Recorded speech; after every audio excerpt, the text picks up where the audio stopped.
this letter was pretty amazing to me because we received this on November the 30th, which was 2 days after we got home.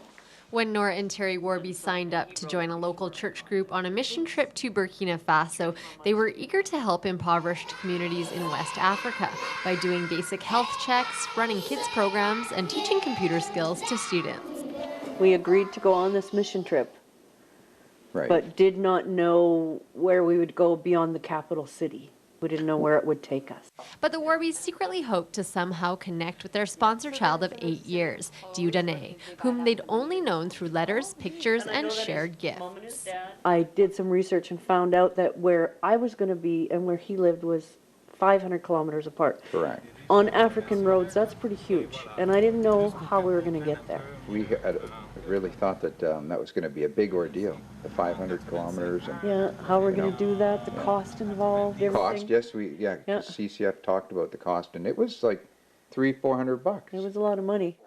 It was during a mission trip meeting with team leader Andrew Rutin that hope was renewed. I was talking about this place called Madaga, which is where I first lived actually, and I know there's some good hiking there, and there's a center for handicapped people that I knew that we could visit. And I said Madaga, and Nora kind of perked up and said, "What? How do you spell that?" And I did, and she kind of burst into tears and was all excited and told us then, I had no idea about this before, that this was where this sponsor child, Dieudonné, had been that she'd been sponsoring for the past 8 years. Both Nora and Terry were in disbelief of the synchronicity unfolding before them. And Andrew mentioned the place Madaga, and at that point I didn't even know how to say it. And I said, "What did you say?" And he said it again, and I said, "Can you spell that?" So he spelled it for me, and I says, "You're kidding me. That we're going to You go can't there. be serious." Right. Upon their arrival in Madaga this past November, the couple were overwhelmed by the community's hospitality and delighted by the beautiful children.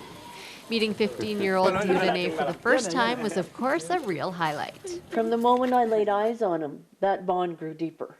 Yeah. It just instantly, and it will always be that way now.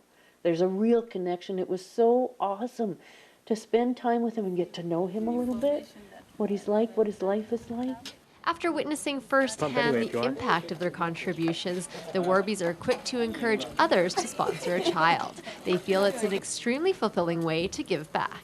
He was just such a fine young man. His mannerisms, he was so polite and respectful. And yes, he was very dedicated to his studies, and he wants to be a doctor. And, you know, that's no small goal to have. And I really feel that my sponsorship has contributed to that. It's really satisfying for me to know that amount of money made such a difference in this young man's life and his family and his community. It's just, there's so much good that comes out of that. For Parry Perspective, I'm Ann Parry.